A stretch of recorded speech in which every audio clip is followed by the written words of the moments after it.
예, 신율의 뉴스 정면 승부 4부 시작합니다. 이 시그널 음악이 아주 묘한 생각을 많이 갖게 합니다. 얼핏 보면 옛날에 트로트 분위기도 좀 나는 것 같기도 하지만 어떤 땐 또 서부 영화에 나올 법한 그런 분위기도 납니다. 이 음악과 함께 새롭게 시작하는 코너 여론의 신인입니다. 메타보이스의 김봉신 부대표와 함께 여론 살펴보는 시간 갖겠습니다.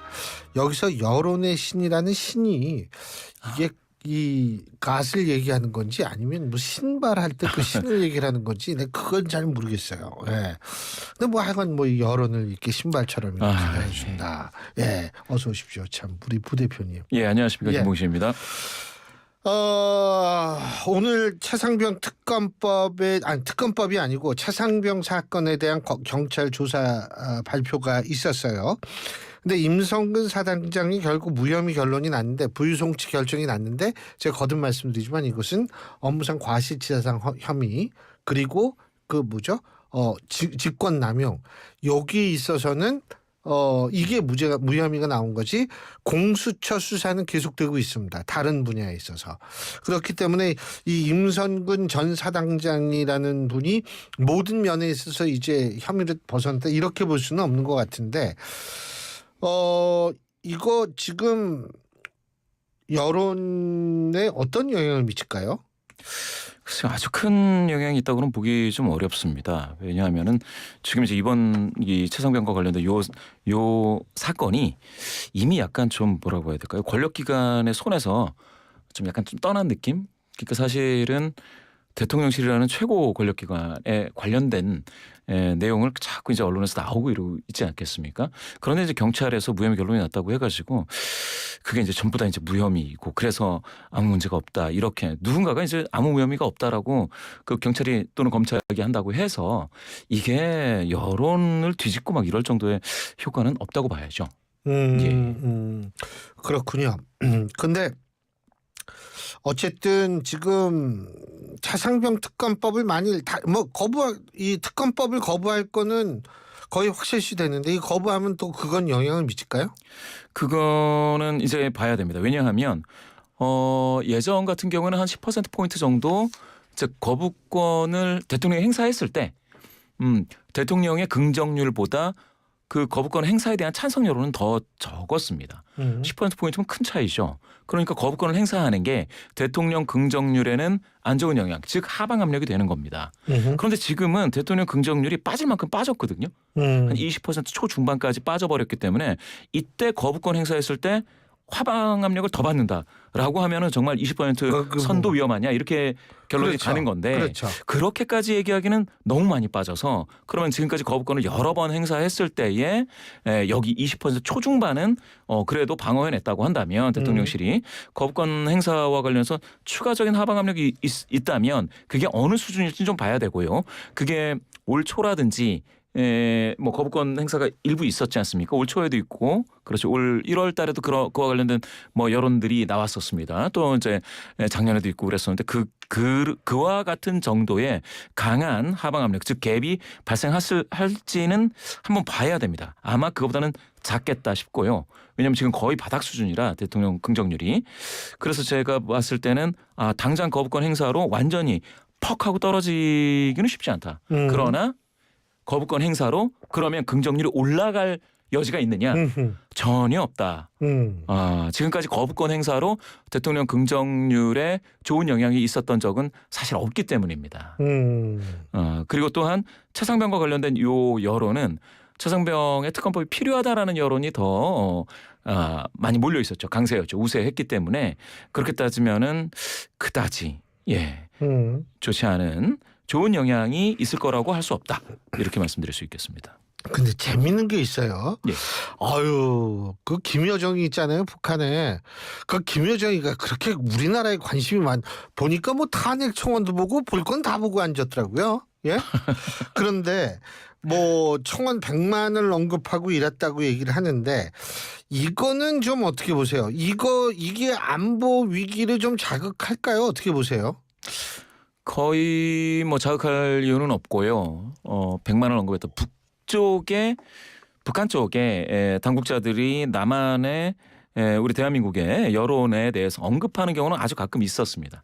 없지 않아 있었기 때문에 그때 있어서의 안 보이기를 초래하는 것은 아닌데 제가 봤을 땐 북한 이게 결국 당국자들이 대통령 그만둬라 이런 식으로 지금 하려고 하는 거 아니에요? 이게 뻔한 그렇죠. 얘기죠. 근데 그와 관련해 가지고 또 우리 대한민국 분들 중에서는 또 그런 북한 당국자들의 언급에 영향을 받지 않는 것 같아요. 그래서 이 김여정 뭐 청원 100만 뭐 이런 언급에 대해서는 별로 청원 열기에 대해서도 큰 영향이 없을 거고 청원에 대해서 비판적인 어떤 시각으로 바라보시는 분께도 그분께서는 좀 그런 분들이 있다면 거기에는 좀 자극이 되겠네요. 그렇지만 청원을 더 좋게 만드는 그러니까 더 많은 청원을 받게 만드는 그러한 영향은 없다고 보여지고요. 근데 100만은 지금 제가 알기로는 130만 넘었다는 얘기가 있던데요. 많이 근데 많아지고 이제 있죠. 물론 그 청와대 청원 게시판이었는데 문재인 정권 당시 문재인 대통령 당시 대통령에 대한 탄핵 청원이 146만 9,038명인가 뭐 그랬거든요. 상당한 수치였네요. 예. 일단은 100만이 넘어갔을 때는 묵직한 충격은 있기는 있죠. 제가 봤을 때 한 25만 수준에서 이게 전국적인 이슈냐 아니냐를 판정하는 것 같아요. 사람들이. 25만 정도가 넘어가면 이거는 무엇을 하던 간에 25만 정도 되면 전국적인 이슈다 해서 이슈가 불이 붙기 시작할 거고 100만이 됐을 때는 이게 사실은 꽤 큰 도시 하나가 100만이지 않습니까? 뭐 창원이라든지 그렇죠. 뭐 요새 같으면 화성시라든지 뭐 수원 뭐 이런 데인데 그렇게 따지면 거기에 거주하신 분들 전체를 생각하기 때문에 이 100만이 가령 광화문에 다 풀리면 상당하다라는 정도의 그 뭐 무게감이 있죠. 그런데 제가 생각했을 때는 이번 청원과 관련해 가지고는 100만 뭐 150만 이렇게 되는데 한 300만이 넘어가면은 굉장히 큰 파급 효과가 있을 겁니다. 그때는 뭔가 티핑 포인트를 지나게 되겠죠. 왜 그러냐면 한 300만 정도 넘어가면 이제는 볼 수 없는 숫자다 이런 감각이 있는 거고요. 그리고 이게 중도 성향자 중에서도 상당한 부분이 등장했다라는 그런 느낌이 있기 때문에 그 충격은 상당할 겁니다. 그런데 이게 이번에는 300만까지는 가기에는 뭐 제한이 돼 있다고 하던데요. 기간이? 아니요. 기간은 원래 제한이 돼 있어요. 예, 원래부터 30일입니다. 이거는. 근데 봐야겠네요. 근데 제가 부대표님께 여쭤보고 싶은 건 지금 민주당의 권리당원이 250만이라고 자기네가 주장하고 있잖아요. 그런데 그 정도로 강성 당원이 많은 그러니까 아주 열성적으로 당회 활동에 참여하는 분들이 상당수 계시기 때문에 사실 이분들 중에 일부만 움직여도 상당히 올라갈 수 있는 거 아니에요, 수치가? 맞습니다. 제가 그래서 한 300만 정도라고 말씀드렸던 거는 300만이라는 숫자가 사실은 그다음부터는 가늠이 안 되거든요. 사람이 접해본 적이 없는 숫자를 봐야 이게 엄청 크다 이런 느낌이 있지 않습니까? 그런데 방금 말씀 주신 것처럼 지금 국민의힘의 책임당원이 84만 수준이고요. 민주당의 권리당원 권당 수준이 지금 240만 50만 사이죠. 그게 이제 최근에 그랬다고 주장이죠, 하고, 사실은 주장이고. 민주당의 주장. 맞습니다.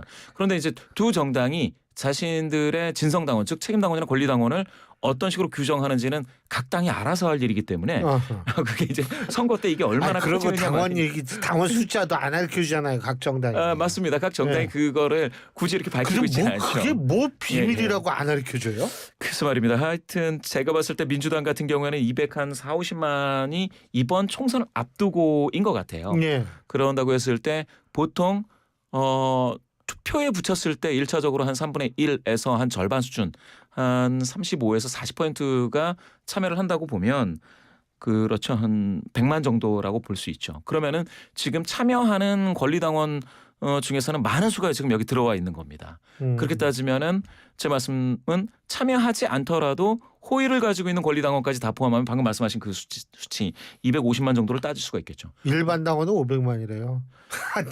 그 얘기 듣고서 너무 제가 좀 웃음이 나오는 게 왜 그러냐면 우리나라 지금 유권자 수가 4,300만인데 500만이면은 뭐 웬만한 사람 다 민주당 당원이죠. 상당한 크기죠. 상당한 크기고 그래서 저는 사실은 국민의힘이나 더불어민주당이나 당세 자체를 그대로 놓고 평가한다면 되게 비슷할 수 있다. 비슷하다? 이 숫자 나오는 숫자 보면 민주당이 훨씬 많던데. 많죠. 많긴 많은데 그거는 국민의힘이 당원과 관련된 규정 있지 않습니까? 그게 빡빡할 수가 있고요. 그다음에 2016년 뭡니까 촛불과 그 다음 해에 있는 탄핵을 계기로 많이 빠졌어요. 엄청나게 빠졌죠.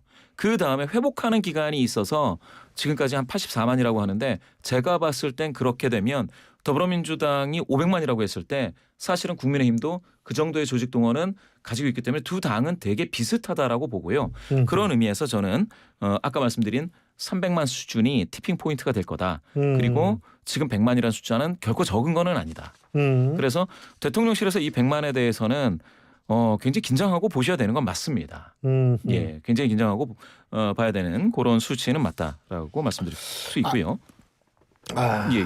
알겠습니다. 그러면 차기 정치 지도자 선호도 요거 지금 관심이 있는데 그 여론조사의 개요를 좀 이따 찾아주세요. 제가 박지혜 PD한테 부탁한 거고 예. 우리 부대표님 보고 찾으라는 얘기가 아니에요. 예. 근데 지금 이 어떻게 보세요? 차기 지도자 정치 선호도 어쨌든 한동훈 전 위원장이 차상병 특검법을 띄워서 좀 이게 긍정적으로 좀 평가를 받을 거라고 보세요? 어떻게 보세요? 사실 그걸로만 보면 이제 요 차기 정치 지도자라는 게 상당한 영향이 있습니다. 예. 그게 뭐가 있냐면 서로 이제 시너지가 있는 건데 차기 정치 지도자 선호도에서 이제 높은 비율이 나왔다고 한다면 그때는 뭡니까 당직 선거에서도 다시 말씀드려서 이제 대표가 되는 선거에서도 당연히 영향이 있는 거고요. 그리고 또 거꾸로 대표로서 이름이 많이 언급되면 당연히 차기 정치도 선호도에서 올라가죠. 반영이 되죠. 지금은 인지도적인 물론입니다. 측면이 많으니까. 그렇죠. 예. 지금 나온 인물들은 대부분 4명의 인물들은 보수 성향이신 분들은 다 이름을 다 알 수 있을 정도로 인지도는 높은데 일방적이에요. 한동훈 전 비대위원장을 언급하는 이게 자유응답식이니까 사실은 자기 머릿속에 있어야 되거든요. 그 이름이. 많이 들으면 있죠. 그렇죠. 인지도가 높아. 그러면은 응답을 해. 이렇게 가는 거거든요. 그러면은 지금 이번 조사에서는 이재명 더불어민주당 대표와 한동훈 전 비대위원장이 사실은 5점 이내입니다. 23대 17이니까 이렇게 따지면은 한동훈 전 비대위원장에 대한 어떤 보수 성향이신 분들의 그런 어떤 희망 이런 것들은 상당히 많이 그쪽으로 몰려 있죠.